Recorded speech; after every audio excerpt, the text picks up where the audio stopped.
Hey there, welcome back to another video. This time around, it is my review of the 1988 fantasy film, Willow. Now, Willow is honestly, arguably my favorite fantasy film, and really one of my favorite films in general. I love Willow. Now, Willow is a film directed by Ron Howard, and Ron Howard had done some sci-fi fantasy stuff prior to this. Uh, Films like Cocoon, and he had also done some other movies of varying success and critical acclaim. But he had enough films under his belt that he had showcased enough talent to catch the eye of George Lucas, who was the producer of Willow and was also responsible for the story. Because Willow is a film that exists because of George Lucas. This is a passion project of George's. And he formed a rapport with Ron Howard, and he sought out Ron from the start to direct Willow. Uh, and in large part because he heard about Ron's desire to direct a fantasy film. And that passion that Ron has for the fantasy genre permeates through this entire production. And because of the sheer level of difficulty when it comes to this movie, I think that to this day, this is still one of Ron's best works as a director, and you could even argue that it's his most impressive because of the fact that this was such a massively uh, crazy production in terms of its size and its scope. Ron was working with Lucas on this movie for 3 years in pre-production, the production itself, post-production. This was a massive undertaking. And despite the fact that there was so much writing on this movie and so much writing on Ron in particular, he never really allowed that pressure to cause him to stumble. He rose above everything, and he delivered one of his best outputs to date with Willow. And I think he doesn't get enough credit, to be honest, for how great his direction is in this film. The framing is fantastic when it comes to the shots. His usage of zooms and pans and other camera techniques and movement is incredible. It's a feat all in itself. The way that he managed to helm such a massive production in terms of the sets, the costuming, the effects sequences is astounding. It really is. At the time, I think this film had the most visual effects sequences in any movie, and there's a lot of heavy blue screen work in this, and there's a lot of sequences in the movie as a result where Ron had to shoot a sequence with actors on set, and they weren't always reacting to anything on camera. There would be something that would represent what they're supposed to react to, but it actually wasn't there. Or you would have scenes that would have blue screens that would be built into the set that he would have to work around. And the fact that he was able to handle all of these different obstacles and overcome them in such a awesome and amazing fashion is really a sight to behold and is genuinely spectacular. And not only that, he was dealing with the challenge of working with a pretty extensive cast of little people. And there were a lot of scenes involving little people acting alongside, big people. And so when you have that kind of dynamic going on, that has its own challenges. And the way that he shot the little people was really uh great. And it was the opposite of how a lot of other directors had shot little people in the past. He didn't shoot them any differently. He didn't provide them with anything less or than he was giving to everyone else and every other actor in the production.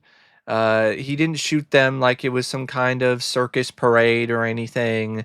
And it was very respectful. It was very measured. It was very professional. It was also epic when it needed to be. And speaking of epic, there's just so many different epic grand moments in Willow.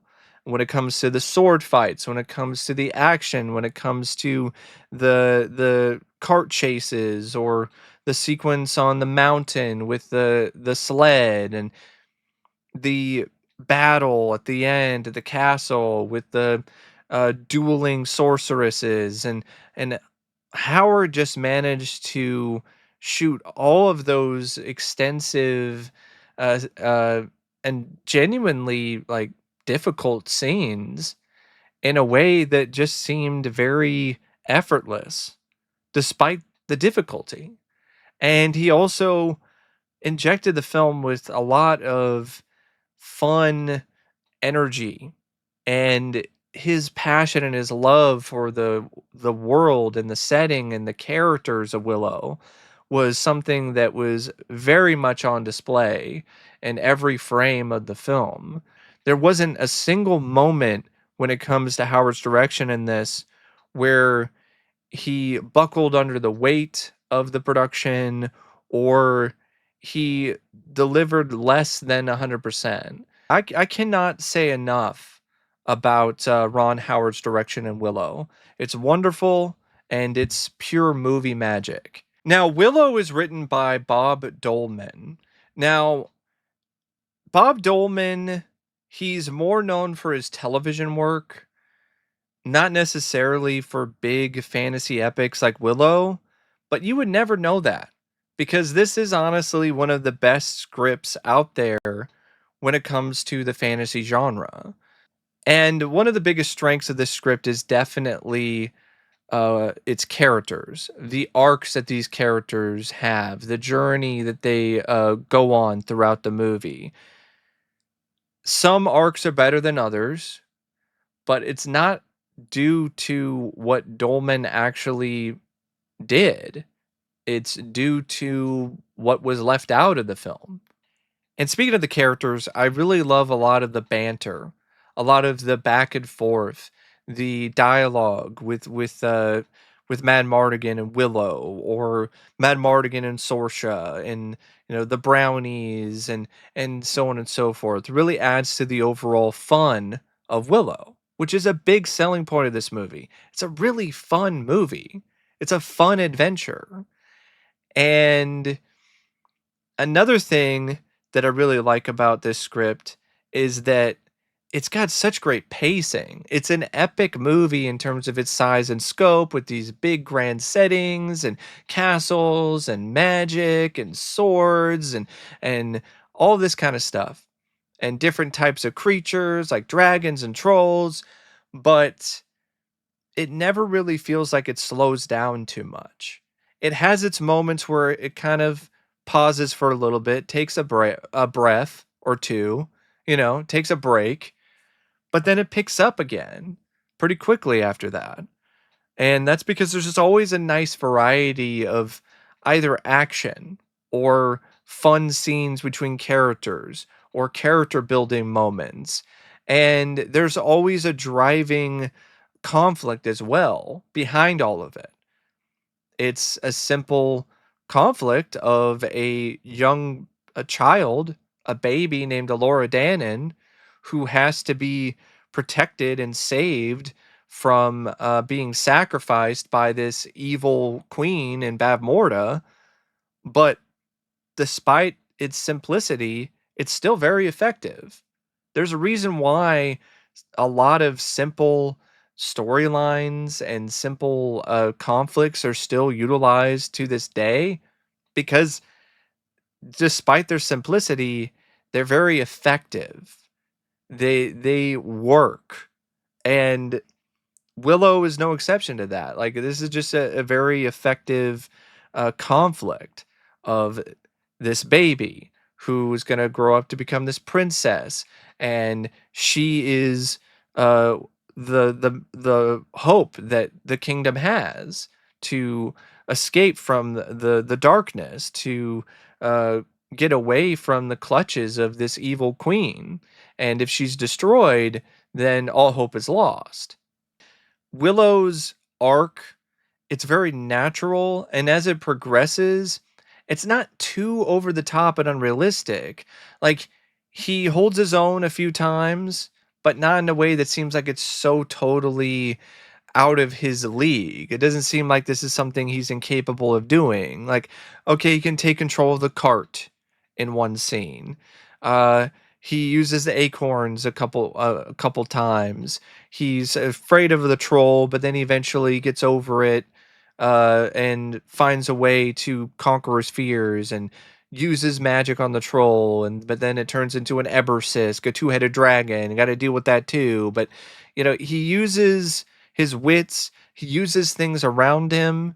Like, he uses the sword to take out some of the soldiers later on that bridge, and uses his smarts to get away from the troll, and he's hanging on the bridge and the troll's hanging on, and essentially moves the troll towards the Ebersisk so the Ebersisk will eat the troll. Like, he does things that are smart, but it doesn't seem like it's something that requires a genius to do.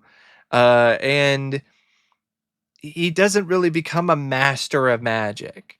He learns some spells, but he struggles. He doesn't necessarily. He wastes an acorn and earlier because it falls out of his pocket and it lands on the bridge and just turns one of the pieces of wood into stone. That's just a waste of an acorn. When he uses the wand on the troll, he turns it into a dragon. When he uses the magic that Finn Rizal is teaching him later, he doesn't really get it right away. He's screwing up. And Rizal keeps turning into these different animals until he finally gets it right. So I really like that. And I also love how he incorporates things from his farm and things from his life experiences and utilizes those to his advantage. When he utilizes the farming trick to hide the army from Bavmorda so they can sneak into the castle later, or when he uses the sleight of hand trick, the disappearing pig trick with Alora to make her disappear in front of the queen, so he can just get her away from the queen for long enough in order for Rizal to take her out. And so there's a lot of things about it that I just really love when it comes to the script. And one of them is absolutely the way that Willow is written. I love how Willow is written as a character. Mad Martigan is not on the same level, but it's still good. He starts out as this oafish rogue who's in a lot of ways kind of a very brash character, calling Willow a peck, not really seeming like a good guy.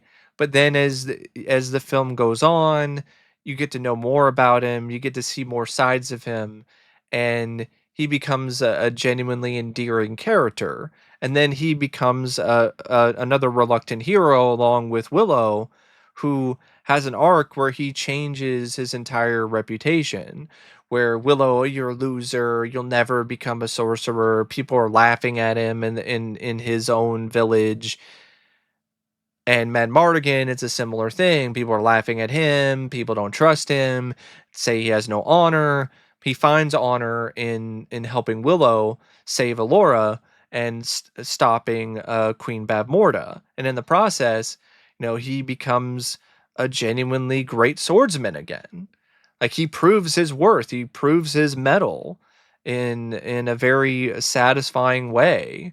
The battle that he has with General Kale at the end is a badass, and it is a really crowd pleasing moment every time that you watch it. Like, I get such a thrill out of that fight.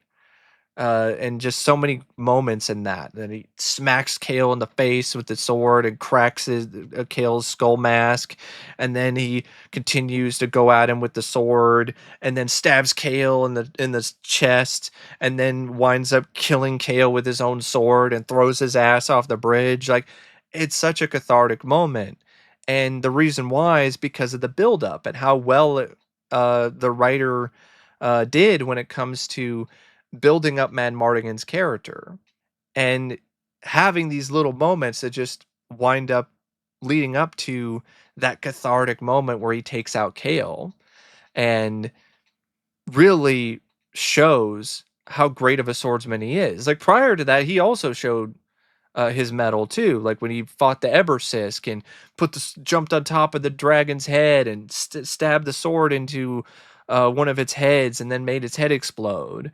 Or even prior to dealing with the Ebersisk, he's willing to sacrifice himself to save Willow and Alora, and come up with all these different traps and trying to be this one man army.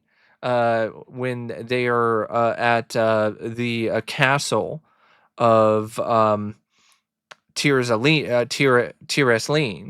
and everyone's frozen, and there's no army except for him and Willow.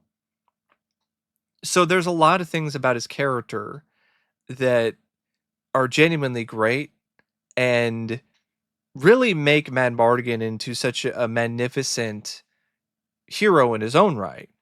Now, when it comes to some of the other characters, Sorsha, it's not a very good character arc,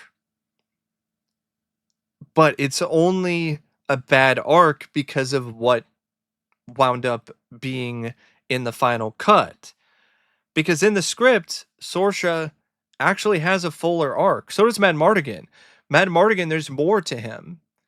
You actually know why people are saying he has no honor. You know why there's such a contentious connection between him and Eric. There's more detail when it comes to that. And with Sorsha, you find out that she was actually the daughter of the king of Tiresleen, and she was never really the daughter of Bab Morda. Bab Morda just wound up taking her and raising her as her own. So she's always had good in her. So it makes more sense that she winds up turning to the side of good. But in the movie that you actually see, it doesn't make much sense. She's this evil daughter of this evil queen, and then uh Mad Mardigan, after being given love dust, tells her how much he loves her, and then she's slowly turning, and then eventually she falls for Mad Mardigan, and the love that she has for Mad Mardigan winds up making her good. That's really weak. I agree with people that say that that's weak. That's a weak part of the movie. Kind of hurts it a little bit. But it's not because of the script, because Bob wrote a better and more satisfying and a more effective arc for Sorsha in the script. It's actually in the script. It's in the novelization for Willow. It's also in the comic book, but it's just not in the final film for some reason. You have Finn Rizal and her arc. It's simple, but it works. Now, she was turned into these animals, or given this curse by Bab Morda, and eventually she is released from it, and she triumphs over Bab Morda and gets her revenge. You have Bab Morda herself, which her arc is just very simple. The queen wants this baby and wants her dead. That's it. And she'll do anything to capture this baby and kill it so she can continue her reign of terror throughout the kingdom. Simple, but it still works. And there's some other stuff with the brownies as well. And there's a bit of an arc with them, but they're really more comic relief than anything else. And I understand why some people aren't really big on the brownies, find them to not be that funny and kind of annoying. But I never minded them. I actually find them to be kind of funny. So It doesn't really bother me, but I could see why some people have an issue with the brownies when it comes to this script.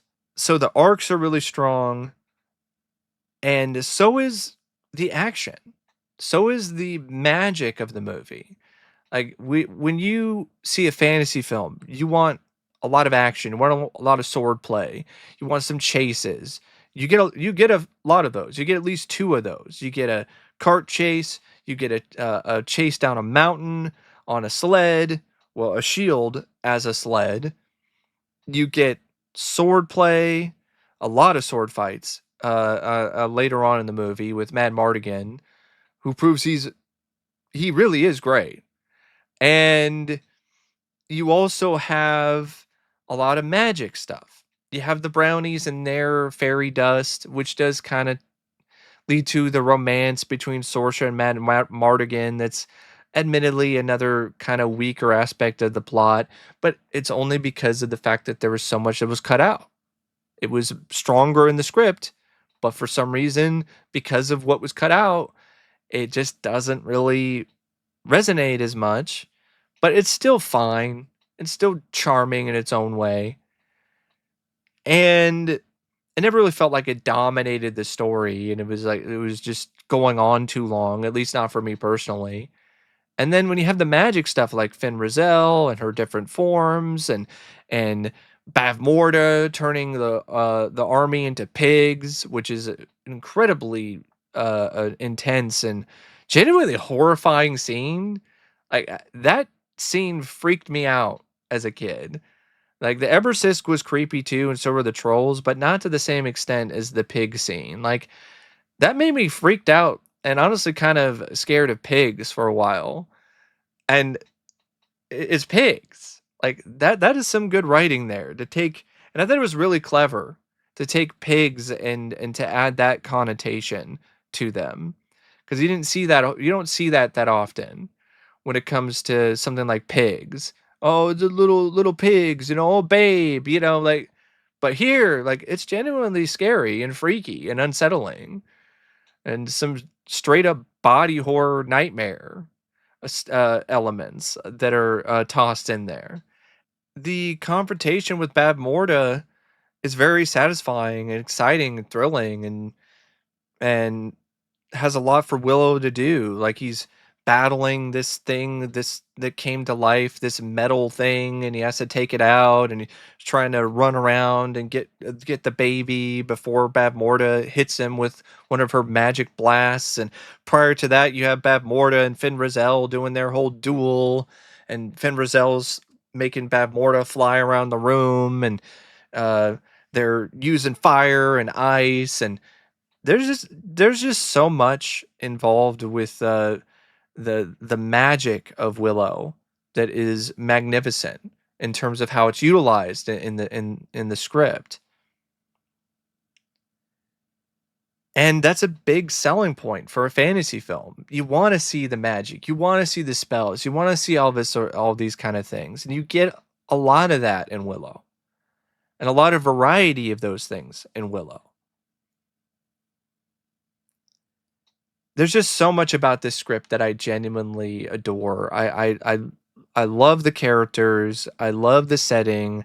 I love the mix of comic book camp with dark, twisted not necessarily horror, but close. Like there are some genuinely twisted stuff in this, whether it's lines of dialogue or the acts and just the intensity of the entire story. I mean, it's about this baby who's being hunted down by this evil queen who wants to sacrifice this baby and is willing to murder a child. Like that is some pretty intense stuff. There's also some visceral edge to the fights and to the battles. Like there's blood. People get bloodied up, including Willow at one point. He gets all bloodied up. So people aren't like getting out of confrontations without a scratch. So that that is definitely something that I think the script doesn't really get enough credit for is that yeah, you have the lighthearted stuff, but you also have some stuff that's fairly intense. And it manages to balance all of those things really well. So, yeah, I think this is a really grand script, and I think it's fantastic. And the issues that I have with it are very minor. Now, as great and as wonderful as this script is, it wouldn't really be as strong without the right cast. And Willow has an equally wonderful cast. You got Warwick Davis, who plays Willow, and I've seen people say the performance isn't that great, or he doesn't seem like he's up to the task of carrying the movie as a lead. I respectfully disagree. I genuinely feel that Warwick did a great job as Willow. And he did a really good job carrying the movie on his shoulders. He did not come up short to me. He came up big. He had a very magnetic personality and charm to him. He provided a lot of nuance and layers to his performance. Did a good job playing the naive, shy, and not very confident Willow, and did an equally good job playing that headstrong, the very uh, um, confident Willow, the Willow who has been through all these experiences and survived and found a way to go deep within himself and achieve what he might have deemed to be the impossible beforehand, but now the impossible is possible, and he is showing a side of himself that is this great and powerful sorcerer, and he's fighting for things that he believes in, and it's all very believable. And he had great chemistry with everybody in the cast, and there was never a moment when he was acting alongside Val Kilmer or Gene Marsh or Joanne Whalley or anyone else in the cast where he felt like he was being, dominated by these other actors. It never really felt like he wasn't up to the task. And he did come up short. I never felt that way at all about his performance. In fact, I think it's one of his best, and really impressive for a first time a major role for an actor. And for someone his age, he was 17 when he shot this. So his young age just makes it even more impressive. And then, of course, you have Val Kilmer, who was excellent. He was so magnificent as Mad Martigan. It is one of my favorite performances of his. It's always a joy to watch him play this character because you can just tell that he's having the time of his life playing this role. And I read that John Cusack was really trying to get this role and he felt really bad that he missed out on it. That would have been interesting to have seen, but I don't really think it would have been the same because I think Val has a certain ability to balance physical action and physical comedy and improv that I don't really feel John would have been able to pull off as well. So, Mad Martigan to me is a character that works so well and is iconic in its own right alongside Willow because of what Val brought to the role. I mean, Val improvised a lot of moments for Mad Martigan. The scene when Mad Martigan is released from the prison, I feel better. Like that was improvised by Val. That was not in the script. So there's a lot of that in this film and in this performance by Val, and it just makes it such a really one of a kind performance. Like he put on his own magic show with this performance as Mad Martigan. And I just loved him in this. And you could tell that he had a good time shooting this movie and he made a lot of great memories. He was really somebody who elevated this movie in a multitude of different ways. And it wouldn't be as special, it wouldn't be as memorable, it wouldn't be as great without him. Now, every great group of heroes has some good villains or great villains, and Willow's no exception. I mean, you got Gene Marsh, who has also passed away, and is also a very missed actress and performer. She is chilling in this as Bavmorda, but also fun. So this is a performance to me that I think really exemplifies her range in the best possible way.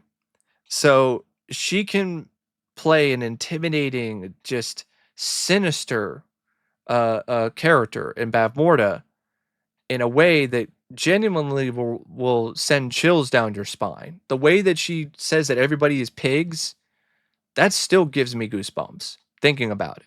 And that is something that with the wrong actress and the wrong performer could have come across as absolutely laughable and silly.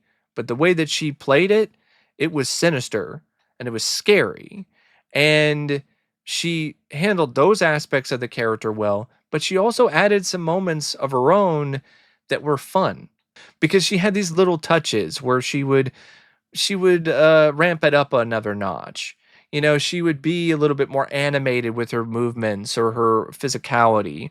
Or, you know, she would do stuff where she would just be very cocky. Like when Willow throws the acorn at Bavmorda and she grabs it and her hand turns to stone, but then she quickly overcomes it and then just shaking the dust off. It's just like, come on. And then looks at Willow like, what? Is that the best shot that you have?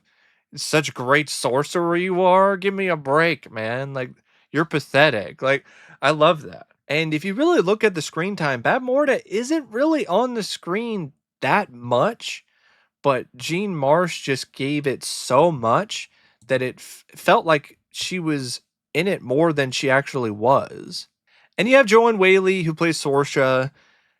I like her performance a lot.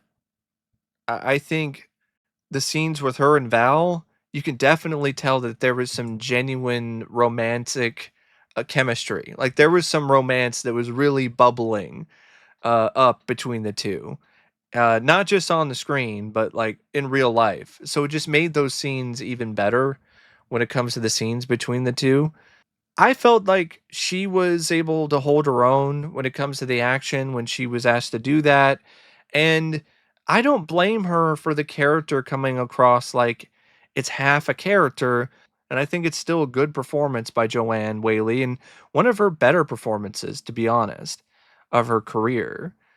And the rest of the cast is also good. I mean, Patricia Hayes is Finn Rizal, not really in it that much, but still makes the role her own and makes you really like her and shows some nuances, like the bit when she is transformed into her human form and she realizes that, oh, I'm not young and beautiful. I'm old now.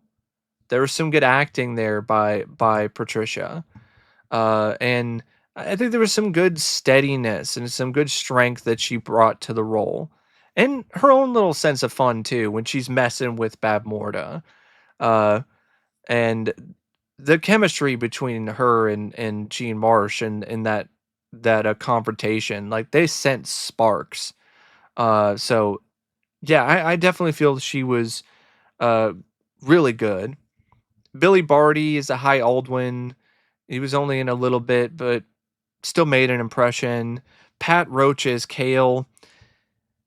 It's not really what I would say the most meaty role, but man, does he still leave an impression. He leaves an impact with that, just the intimidation factor, just the presence that he has.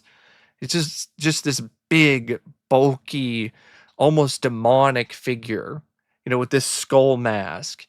The physicality that he brought to it was great as well. And you also have other performers like Gavan O'Herlihy, who plays Eric. He's not in it a lot, but I loved his scenes. I loved his take on this character. I really liked the scenes between him and Val. I wish that there was more between the two. I think that was in the script as well. There was more scenes with them, but they wound up not having them in the final film, which was honestly a shame because Gavin was so good in that role. It's honestly one of my favorite performances from him when it comes to his career. And yeah, Kevin Pollak and Rick Overton, the comic relief brownies, they were fun, especially Kevin Pollak. Maria Holvo as Sheralindria, only in it for a little bit, but definitely did evoke a very magical, mystical vibe. Uh, and then you have the rest of the little people cast, like uh, David J. Steinberg as Migosh, who in a lot of ways is a lot like, Sam for when it comes to the Sam and Frodo relationship. He's very uh, um, nice and good-hearted, and I felt he had some good chemistry with Warwick Davis. Mark Northover as Burgle Cut, just a dick, just such a massive dick of a character, but he was enjoyable. He was another guy that you loved to hate because the actor just really relished the opportunity to play such a jerk. And the actress who played Willow's wife, Kaya, Julie Peters, I thought she did a really nice job. So did the kids, Rannon and Mims, played by Mark Vanderbrake and Dawn Downing. And you've also got little short roles by actors like Phil Vonacaro as Von Carr and Tony Cox as another Nelwyn warrior. And I want to give a special shout out to the three uh, actresses who played the babies.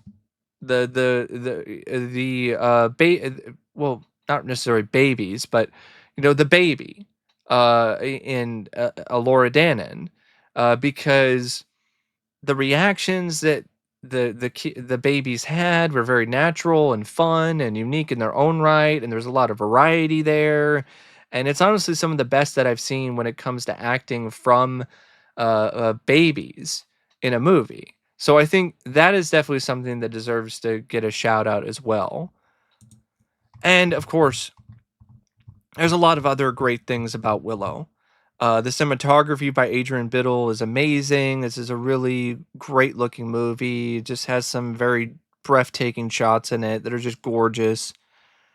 The editing by Daniel P. Hanley, Mike Hill, and Richard Hiscott is excellent, especially when it comes to the action scenes or the scenes involving a lot of visual or practical effects.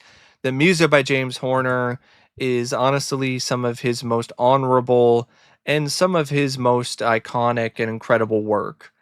Some of it sounds familiar, but that doesn't really make it seem or sound old. It is such a rollicking and magical and mythical and just marvelous score. It's one of my favorite scores from him. And in a lot of ways, it is the spirit of Willow. And Willow wouldn't be as wondrous of a film as it is without Horner's contribution to the film. And overall, I feel Willow is just a really wonderful and just fantastic fantasy film. It's a film that always puts a smile on my face every time that I watch it and never really gets old for me.